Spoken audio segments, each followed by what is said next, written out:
आता पा नपुंसकलिंगी नामाचे नियम पाहूया. पुन्हा आकारांतापासून सुरू करू. घर, घरे. इथं एक शब्द तुम्ही कोणताही करा, फुल किंवा मूल. फुल तर करू शकता ना, फुल तर आठवतं ना, ते फुल ना. सगळ्याला फुलं आवडतात, सगळ्यांनाच आवडतात. कोणी नाही ज्यांना फुलं आवडत नाही. आपल्याला आवडतं, कोणत्या असो, बेश्रमाचे आरो. बेश्रमाचं फुल माहित आहे का नाही? माहित आहे ना? नाही. ते बेश्रम विनाकारण बदनाम झालं. खरं त्याची फुलं खूप चांगली असतात दिसायला. ते विनाकारण बदनाम झालं. ते कुठेही उठतं मग, म्हणजे त्यामुळं कुठेही उठलं सुटलं जायचं नसतं. मग आपल्याला बेश्रम म्हणतात, त्यावरून ती शब्द आला ना आपल्याला. काय बेश्रम माणूस आहे म्हणतात, म्हणतात ना. म्हणजे विनाकारण बदनाम झालं. पण ते फुल खरंच चांगलं आहे, म्हणजे दिसायला खूप सुंदर फुल आहे. चला जाऊ दे. फुल लक्षात ठेवा, कारण नियम तयार करायचे तुम्हाला. फुल, फुले. अकारांत नपुंसकलिंगी नामांची अनेक वचनी रूपे एकारांत होतात, त्याला नियम तयार. बाकी शब्द पाहून घ्या. घर, घरे. दार, दारे. शेत, शेते. शेती नव्हे, शेत, शेती. घड्याळ, घड्याळे. सैन्य, सैन्य. बघा ते सैन्य कसं लिहिलंय, अनेक वचन, मात्रा दिलाय वरी, बरोबर. झाड, झाडे. दुकान, दुकाने. मन, मने. चित्र, चित्रे. नख, नखे. माकड, माकडे. बरोबर आहे. माणूस, माणसे. म्हणून माणूस शब्द नपुंसकलिंगी आहे. माणूस पुल्लिंगी असता तर अनेक वचन झालं असतं का? नसतं झालं ना. माणूस नपुंसकलिंग आहे, माणसाची जात, म्हणून माणूसचं अनेक वचन माणसे होतं. बरोबर. एका शब्द लिहायचा, स्वतः नियम तयार करायचा म्हणजे करायचा, कंटाळा करायचा नाही. नंतर तुम्हाला हा टॉपिक करायची सुद्धा गरज पडत नाही, कारण तुम्ही लिहिलेलं असते. ताबडतोब शब्द घेऊ घेऊ नियम आठवता. आणि एखादा नवीनही शब्द आला तर तो कोणत्या नियमात बसतो, बसवायचा, अनेक वचन करायचं. बरोबर. याला फार म्हणजे एफर्ट्स घ्यायची गरज नाही. स्वतः फक्त नियम लिहा, आठवून आठवून लिहा. एखादा आठवत नाही तर मग पुस्तकात बघा, तेही लक्षात राहतं. हे मला आठवत नव्हतं, हा हे मी इथं बघून लिहिलो होतो, लगेच आठवतं, है का नाही? हा लिहा, आज लिहून काढा.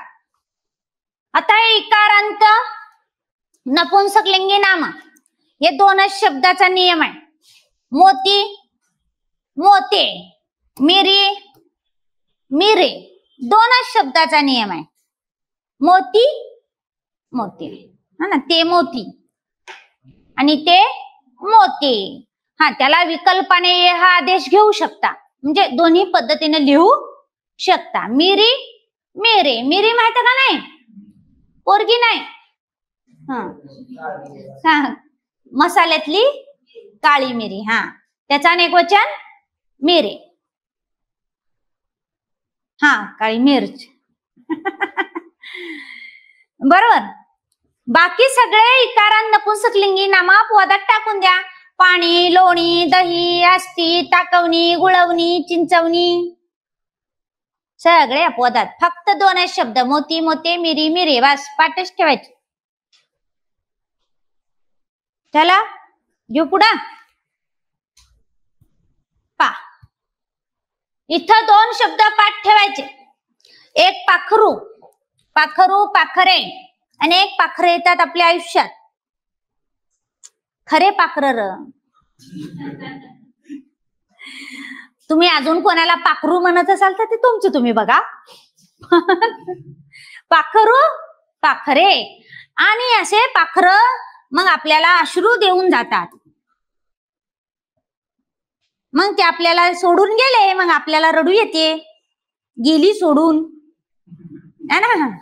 मग आसू, असं वे. दोन शब्द पाठच ठेवायचे, पाखरू, आसू. आता तर पाठच झाले असतील, पाखरू, आसू. मग ते दोन पद्धतीने आहे ना नियम, म्हणून पाखरू, पाखरे म्हणजे उकारांत नपुंसकलिंगी नामांचं अनेक वचन काय झालं? एकारांत. आसू, असं वे. आता वे झाल्यामुळे हा काय झाला? वेकारांत. दोन पद्धतीने झाला. उकारांत नपुंसकलिंगी नामांची अनेक वचनी रूपे एकारांत होतात, तर काही नामांची वेकारांत होतात. बरोबर. पाहून घ्या शब्द. वासरू, वासरे, लिंबू, लिंबे, तट्टू, तट्टे. काय तट्टू म्हणजे? घोड्याचं पिल्लू. हा, घोड्याचं लहान बाळ म्हणजे शिंगरू. तरुण वयातला म्हणजे किशोर अवस्थेतला घोडा म्हणजे तट्टू, आणि प्रौढ अवस्थेतला मग तो घोडा. जसं खोंड, गोर आणि बैल, तसं शिंगरू, तट्टू आणि घोडा. बरोबर. गळू, गळवे, तारू, तारवे. तारू म्हणजे काय रे? तारू म्हणजे दारू नव्हे, ते तारू आहे. काय माहिती? तारू म्हणजे जहाज. तारू म्हणजे काय? जहाज. परीक्षेत शब्दशक्ती विचारली होती, लक्षण शब्दशक्ती होती. वादळ असे भरून आले, तारू भरकटणार होते, लाटा अशा घेरत होत्या, काही सावरणार नव्हते. शब्दशक्ती ओळखा. चाल होतं. आणि तिथं तारू बिरू जरा माहित पाहिजे आपल्याला. हे जहाज होय म्हणजे वादळ असं भरून आलं, तारू भरकटणार होते म्हणजे आयुष्याची जहाज भरकटणार होती. लाटा अशा घेरत होत्या, काही सावरणार नव्हते. आणि अशा सर्व संकटांच्या लाटा होत्या की आता आयुष्य सावरणार नव्हतं. लक्षणा शब्दशक्ती. जाऊ द्या, पुढे शिकवणार आहे, पण ते तारू शब्द आल्यानं मी सांगितलं तुम्हाला, सांगून दिलं. हे विसरायचं नाही, कारण हे उदाहरण पुन्हा येऊ शकतं. लक्षात ठेवायचं सगळं. झालं हे, काय अडचण नाही. दोन शब्द पाठ ठेवा. पाखरू, आसू. नियम स्वतः तयार करा. पाखरू, पाखरे, आसू, आसवे. बघा हे एकारांत नपुंसकलिंगी नाम. एकारांत. केळे, केळी. हे का नाही? बघा, केळचं सुद्धा केळीच होतं आणि केळेचं सुद्धा केळी. फक्त केळ हा अकारांत स्त्रीलिंगी शब्द आहे, त्याचं अनेक वचन केळी होईल. आणि केळे हा एकारांत नपुंसकलिंगी शब्द आहे, त्याचं अनेक वचन केळेच. फक्त लिंग बदल आहे. केळ अकारांत स्त्रीलिंगी आहे आणि केळे एकारांत नपुंसकलिंगी आहे. अनेक वचन सेम. केळी. कुत्रे, कुत्रे. आता कुत्रे शब्द सुद्धा सेम. कुत्राचं अनेक वचन कुत्रे, पण आपण एकवचनात सुद्धा कुत्रे वापरतो, ते कुत्रे. कारण दुरून कळत नाही कुत्र होय कुत्री होय, आपण ते कुत्रे म्हणतो एकवचनात. मग कुत्रेचं अनेक वचन कुत्री. तुम्ही नपुंसकलिंगी घेतला की अनेक वचन काय होईल? कुत्री. पुन्हा कुत्री कारण नपुंसक स्त्रीलिंगी, पुन्हा अनेक वचन कुत्रिया. मग तिथं परीक्षेत कोणतं दिलंय त्यानुसार झेंडा लावा. एवढं अजून खोलात आलं नाही, पण आलंच तर म्हणजे कुत्रा आकारांत पुल्लिंगी घेतलं तर अनेक वचन कुत्रे. कुत्रे एकारांत नपुंसकलिंगी एकवचन घेतलं तर अनेक वचन कुत्री. आणि कुत्री एकारांत स्त्रीलिंगी घेतलं तर अनेक वचन कुत्रिया. या कारांत जसं स्त्री स्त्रिया, बिबिया, काठी काट्या, कुत्री कुत्रिया. म्हणजे लिंग बदल आहेत. कळतंय? रताळे, सगळ्या भाज्या घ्यायच्या आहे. रताळे, वांगे, गिलके, घोसाळे, दोडके सगळे घेऊन टाकायचं भाज्या. रताळे, रताळी, गाणे, गाणी, मडके, मडकी, खेडे, खेडी, तळे, तळी, जोडपे, जोडपी, लाटणे, लाटणी, गाडगे, गाडगी, पोते, पोती, डोके, डोकी, वांगे, वांगी, दोडके, दोडकी, गिलके, गिलकी, घोसाळे, घोसाळी सगळे घेऊन टाका. एकारांत नपुंसकलिंगी नामांची अनेक वचनी रूपे काय होतात? इकारांत होतात. मात्र याला धातुवाचक नाम अपवाद आहेत. नाही तर आपलं सोन्याचं सोनी करसाल तिकडं. सोने, रुपे, तांबे, शिसे यांचं अनेकवचन नियमानुसार होत नाही. धातुवाचक नाम अपवाद आहेत. चारच नाही, चारच. अकारांत, आकारांत तर नाहीच आपल्याकडे नाम. इकारांत, उकारांत आणि एकारांत, बस चारच. अकारांत नपुंसकलिंगी म्हणलं की फुल घ्यायचं, फुल, फुले, एकारांत. इकारांत नपुंसकलिंगी नाम म्हणलं की दोन शब्द पाठच ठेवायचं, मोती, मोतेन, मिरी, मिरे.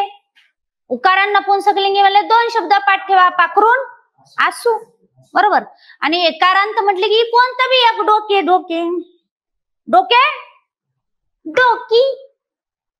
एकारांच, इकारांत झालं. धातुवाचक नाम मात्र अपवाद झाले. नेम अर्ध्या मिनिटात नियम 4, पण त्याला तुम्ही लिहावं लागेल. येतं, आपोआप येतं, एकदम सिंपल. वचन, विचारण, सामान्य रूप दोन्ही टॉपिक नियम स्वतःच बनवायचे.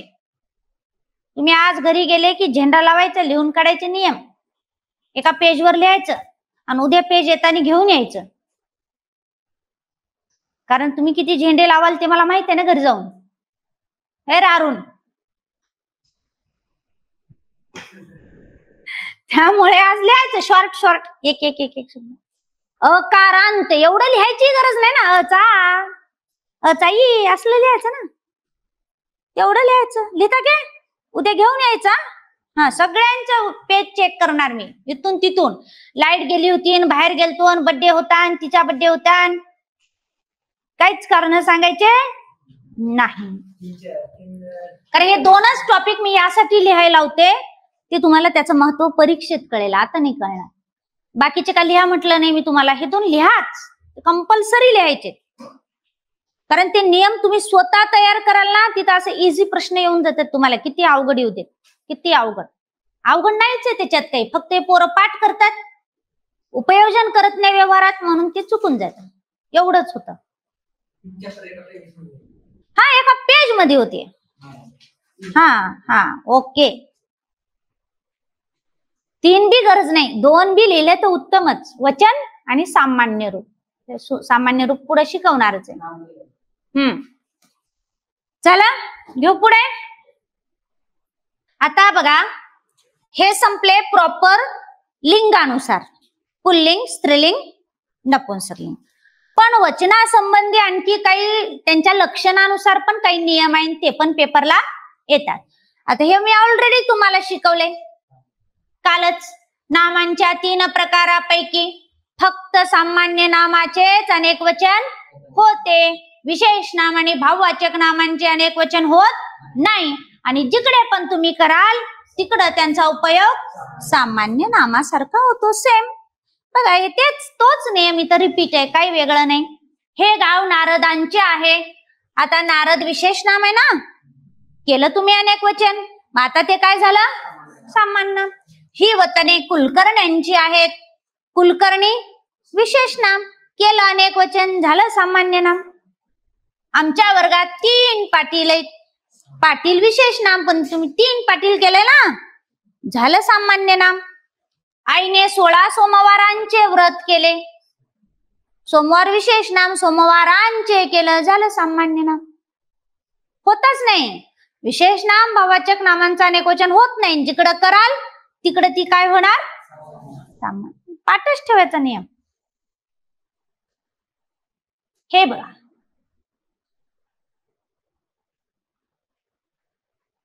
व्यक्ती एकच आहे, पण अशा व्यक्तीबद्दल आपण एकवचनच वापरतो, याच्यात काही शंका नाही.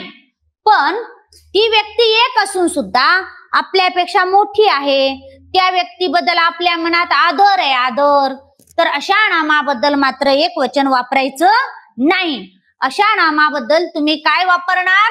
आदरार्थी अनेकवचन.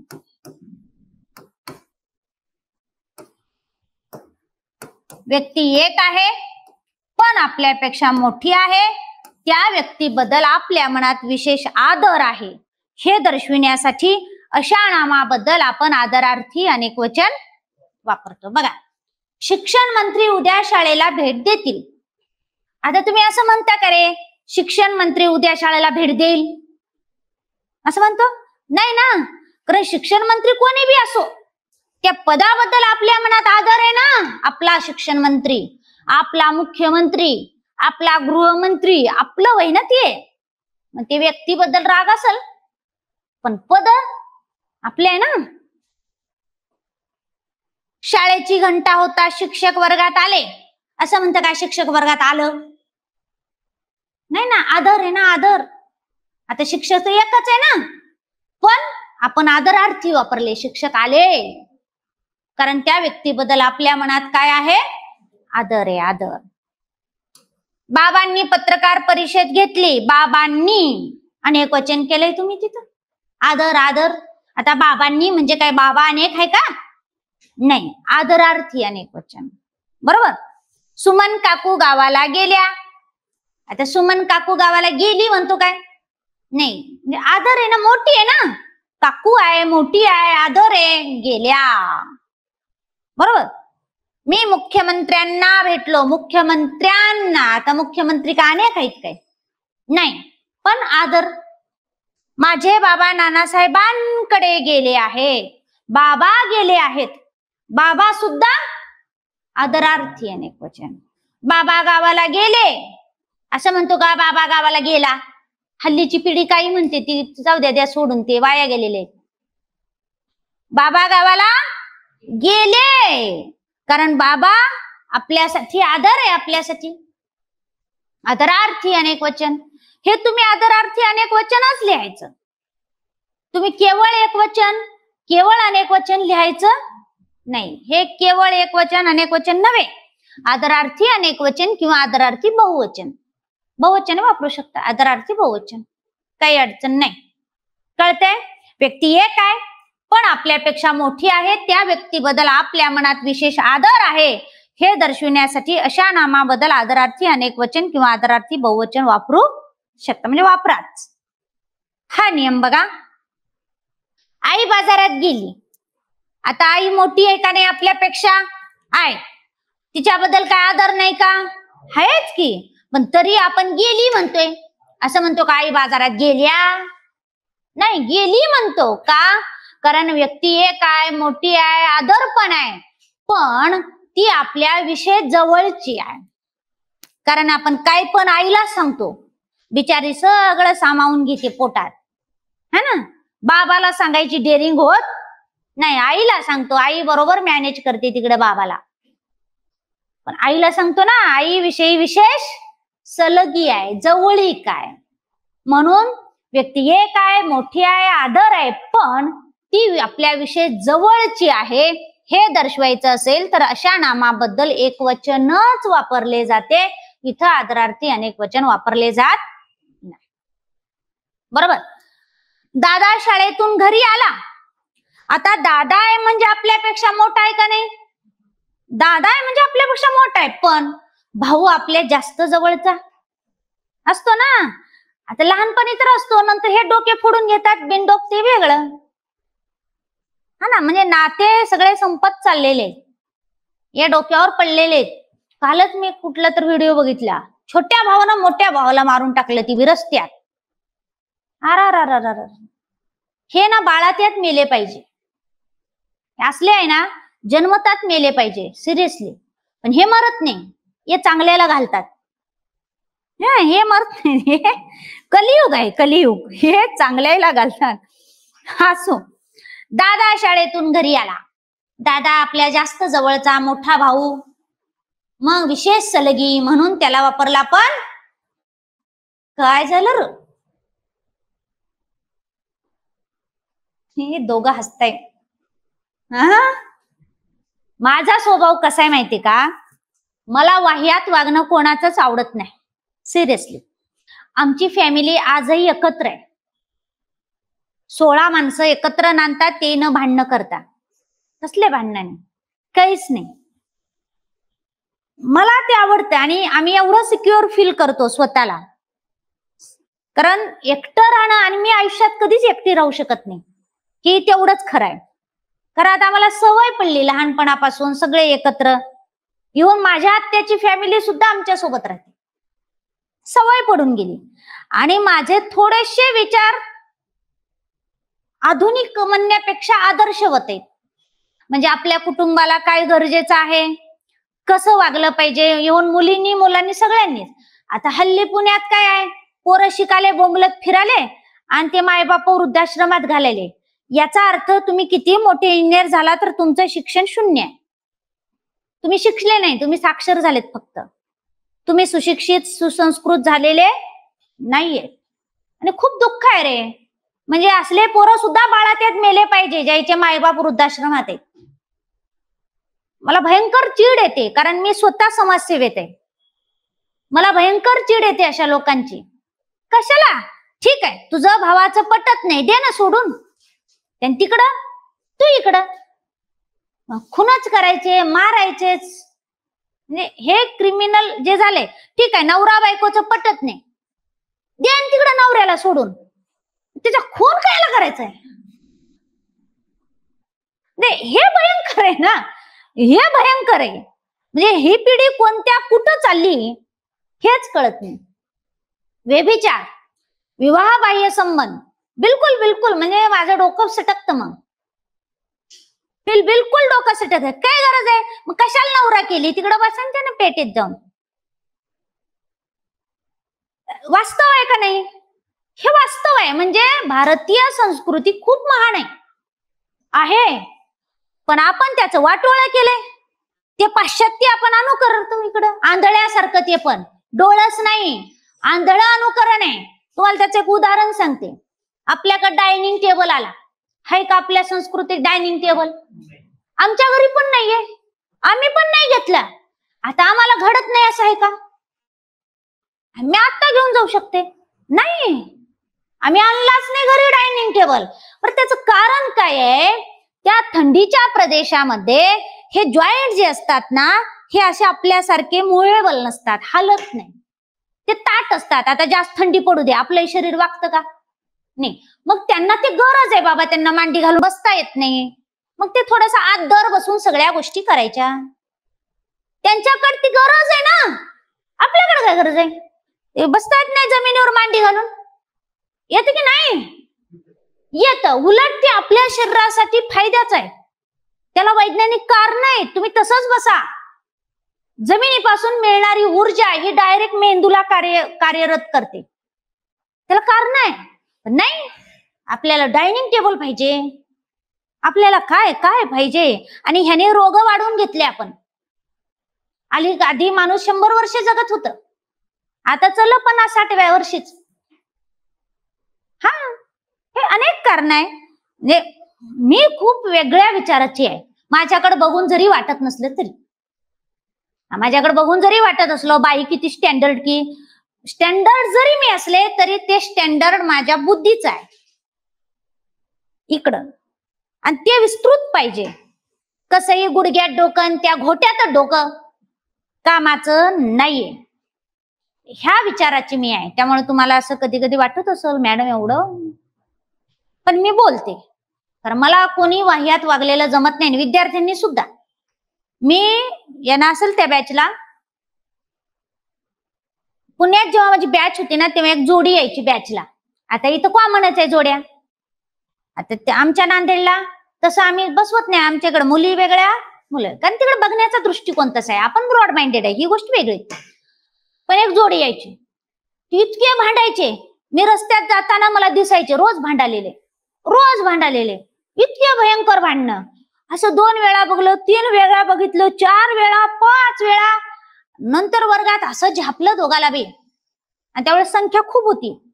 इतकं झापलं, तुम्ही दुसरी वेळेस मला भांडताना दिसले नाही पाहिजे म्हणलं. आणि जर दिसले तर वर्गात बसायचं नाही. काही गरज नाही अशा पोरांची. अभ्यास सोडून काय मोकाट बोंबलत? अभ्यास महत्वाचा, बाकी आहेच ना नंतर. ज्या वयात तुम्हाला ज्या गोष्टी करायच्या त्या केल्याच पाहिजे तुम्ही. अभ्यासाला आलोय तर अभ्यासच करा ना, काय मोकाट धंदे. इतकं झापलं त्याला वर्गात. आता मला नंतर मलाही वाईट वाटलं.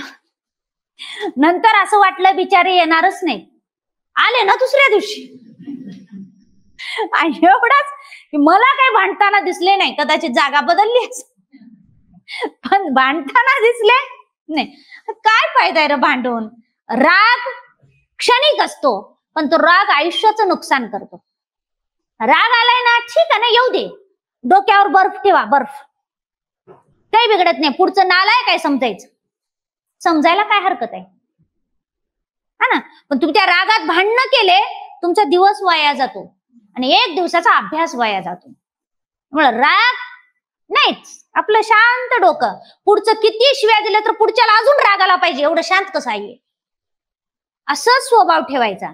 उगा रागाची स्वारी अश्वाच्या पाठीवर, अशी म्हण आहे आपल्याकडं.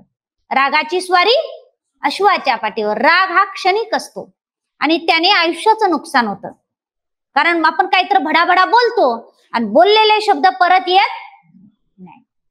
जखम भरता येते पण शब्दांनी झालेली जखम भरता येत नाही. त्यामुळे असलं वाह्यात वागायचं नाही.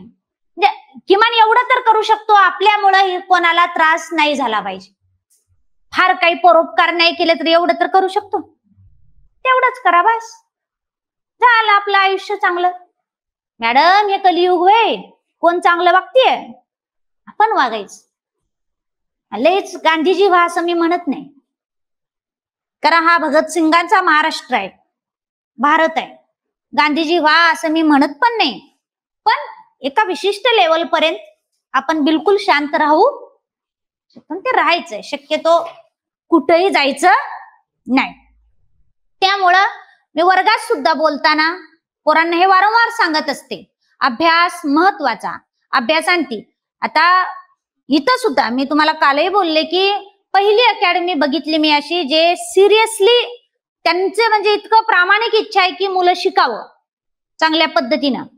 आता जिथं जिथं टेंडर आलेले आहेत त्या लोकांना काही घेणं देणं नसते, मुलं शिकले काय आणि गेले काय, त्याला पैसा येतो, विषय संपला. पण हे मला इतकं म्हणजे भारी वाटलं की शिकले पाहिजे, तरी पोरांना आकला नाही, तरी पोरं गायब आहेत. बिचाऱ्यांची एवढी तळमळ आहे, मुलं शिकले पाहिजे, अधिकारी झाले पाहिजे, नाही पोरं गायब. असं भयंकर आहे. असो, जाऊ दे, आपल्याला अधिकारी व्हायचं होय. चला बघा इकडे, वहिनी उद्या येईल. आता वहिनी सुद्धा आपल्या जवळची.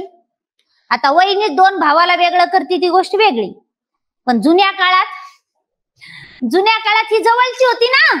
तुम्ही जुने चित्रपट जर बघितले असतील तर भावाला काही गोष्टी सांगायचे नाही, कुणाला जाऊन सांगायचे, वहिनीला. मग वहिनी भावाला मॅनेज करायची, असे जुने चित्रपट होते. कारण तिच्यावर तेवढा विश्वास होता. आता नाही राहिले तस काही, पण त्यावेळेस होतं. पण परीक्षेत वहिनी आली की एकच वचन लिहायचे तुम्हाला, आता राहिलं नाही म्हणून तसं लिहायचं नाही. वहिनी, दादा, आई हे आपल्यापेक्षा मोठे आहे, आदर आहे, सगळंच आहे, पण ते आपल्याविषयी जवळचे असल्यामुळं त्यांना आपण काय वापरायचं, बरोबर. हे बघा इथं आणखीन एक नाव समाविष्ट करा,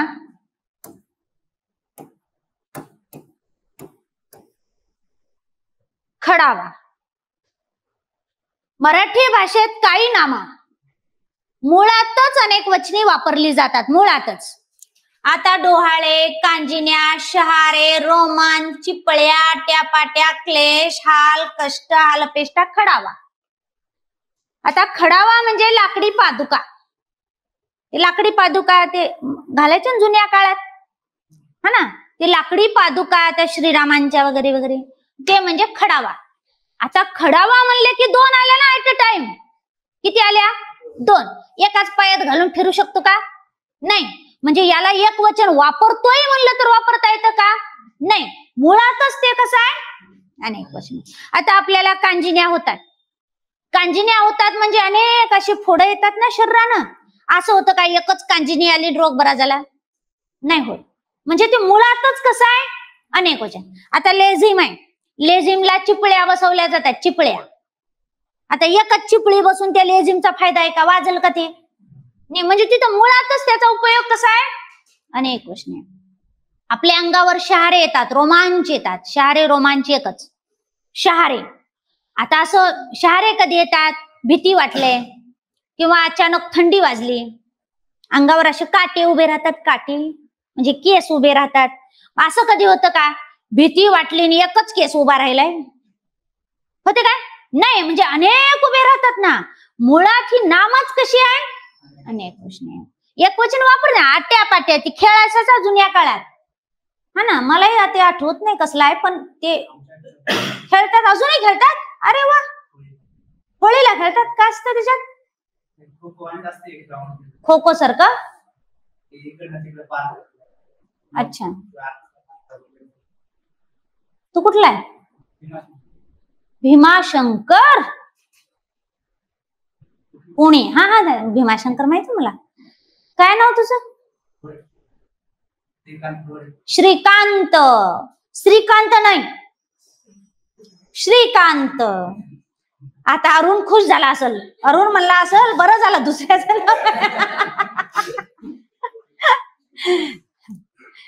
चला, हे जे आहे क्लेश. आता आपण काय म्हणतो? त्याला फार क्लेश झाले. क्लेश झाला म्हणतो का? नाही, क्लेश झाले म्हणजे दुःख, दुःख, त्रास, हाल, कष्ट, हाल अपेष्टा हे मुळातच कसे आहेत? अनेक वचने. ते खडावा आलेला आहे पेपरला, शहारे पण आलेला आहे, डोहाळे पण आलेला आहे. जरा लक्ष द्यायचं. म्हणजे मराठी भाषेत काही शब्द मुळातच अनेक वचनी वापरली जातात. बरोबर?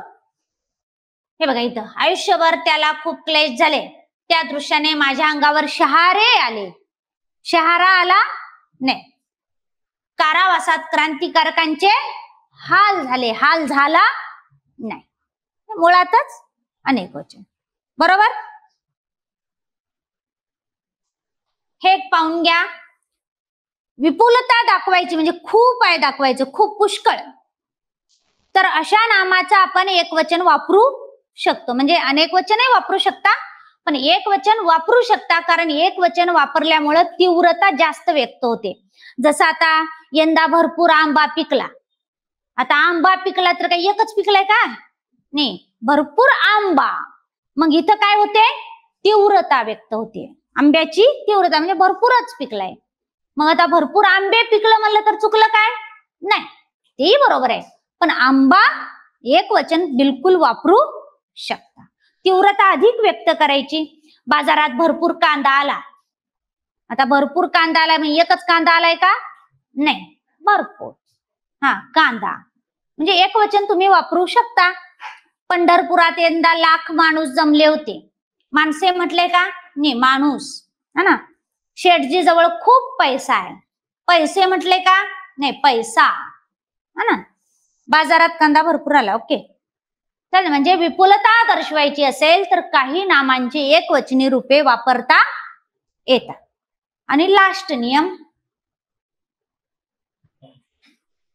हे जे समूह आहेत, समूह कोणते असो, फुलांचा काय असतो? गुच्छ. चाव्यांचा जोडगा.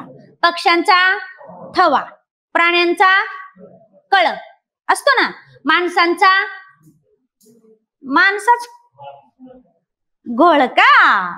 माणसांचा घोळका. उतारूंची झुंड. उतारूंची झुंड. बरोबर असते ना.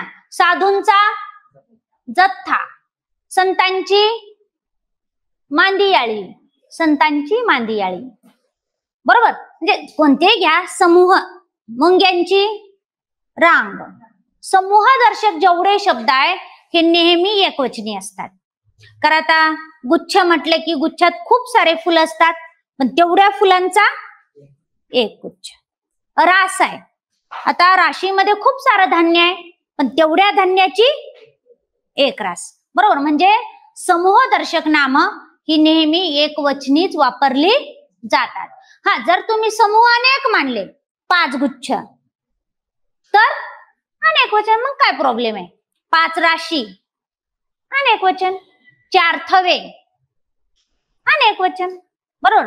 म्हणजे समूह एकच वचन आणि समूह अनेक मानले तरच अनेक वचन. बरोबर? काय अडचण नाही? झालं बघा वचन विचार समाप्त. है काय अडचण? शत म्हणजे 100. शत म्हणजे 100. चला काय अडचण नाही. आता पुढे जो टॉपिक आहे विभक्ती विचार, मी तुम्हाला त्यात फार काही शिकवणार नाही, कारण विभक्तींचे कारकार्थ जे आहेत, अर्थ, ते पुढे शिकवणार आहे, आता नाही. आता फक्त तुम्हाला, तुम्ही शाळेत जो तक्ता शिकलाय ना प्रत्ययाचा तक्ता शाळेत होता ना, सगळ्याला होता कंपल्सरी, आता पण आहे. आमच्या वेळी नव्हता म्हणायचं नाही, सगळ्यांनाच होता, आताही आहे. आणि त्याशिवाय व्याकरणच पूर्ण होत नाही, है ना. ते तक्ता पाहू तेवढं, बाकी काही आपल्याला पाहायचंच नाहीये तिथं. आता विभक्ती म्हणजे काय आधी शिकून घ्या, म्हणजे व्याख्या पहा, कारण विभक्तीची व्याख्या, एक मी वाक्य लिहिते, लक्ष द्या. आता शेजारच्या मधुने रस्त्यातील कुत्र्याला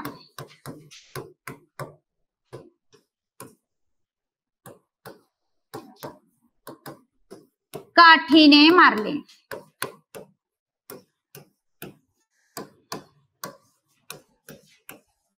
हे वाक्य, हे मधू म्हणजे पोरगा आहे, पोरगी नाही. कारण आयोगाने जेव्हा जेव्हा मधू नाव वापरले ते मुलाच्याच अर्थाने वापरलेले आहेत, है ना. तुम्ही कोणतेही घ्या, पण आयोगाने वापरलेलं सांगताय. शेजारच्या मधूने रस्त्यातील कुत्र्याला काठीने मारले.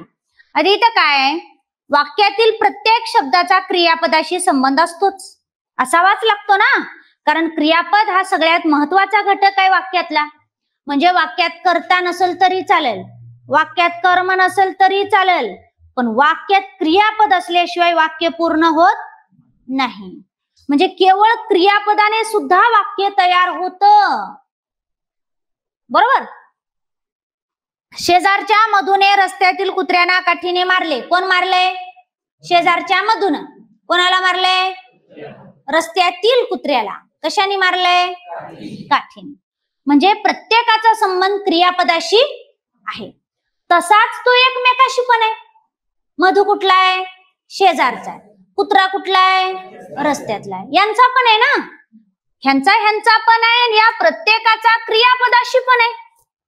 म्हणजे वाक्यातील नाम सर्वनामांचा क्रियापदाशी किंवा एकमेकांशी असणारा संबंध ज्या विकारांनी दर्शविला जातो त्या विकारांना आपण विभक्ती असे म्हणतो.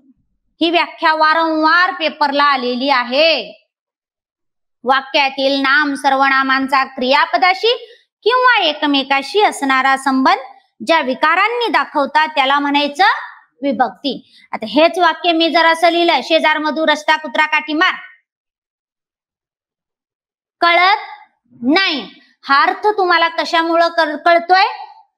च्या, ने, ती, ला, ने, है ना, त्याच्यामुळे तर कळतोय अर्थ तुम्हाला, म्हणून त्याची व्याख्याच आहे. वाक्यातील नाम सर्वनामांचा क्रियापदाशी किंवा एकमेकाशी असणारा संबंध ज्या विकारांनी आपण दर्शवितो, हे विकार म्हणजे काय आहे? विभक्ती. बरोबर, कळेल? आता तुम्हाला फक्त तक्ता पाठ करायचा, बाकी काहीच करायचा नाही. प्रत्यय एक वचनात आणि अनेक वचनात. विभक्ती घेऊ आपण इथं, ते तुम्हाला ऑलरेडी पाठ पण आहे. प्रथमा, प्रथमाला प्रत्यय आहेत का आपल्याकडं? नाही, काही प्रत्यय नाही. द्वितीया आहे, काय काय सांगा? सलाते एक वचनात अनेक वचनात सला नाते. सलाते सला नाते, बरोबर. तृतीया नेयशी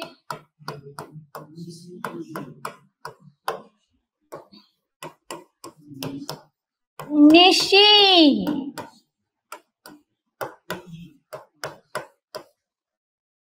नेशी निशी, बरोबर. चतुर्थी, द्वितीय आणि चतुर्थी सेम. सलाते सला नाते.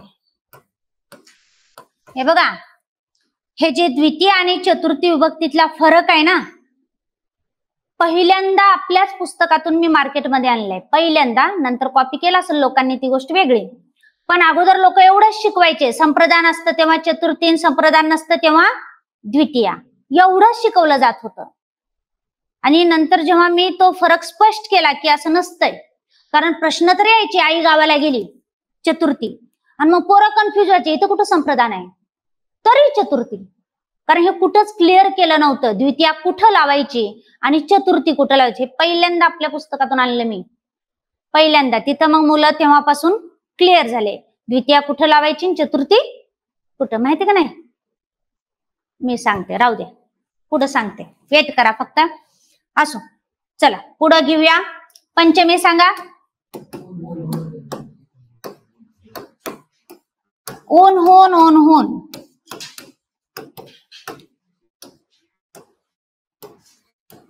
षष्ठी सांगा.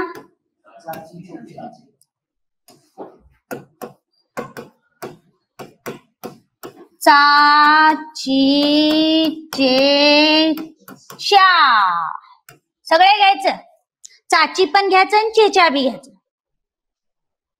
चाची चेच्या, बरोबर. तिकडं पण सेम, चा ची चे च्या. सप्तमी. तय्या तय्या. तय्या तय्या म्हणलं तरी चालतंय, लगेच येऊन जात.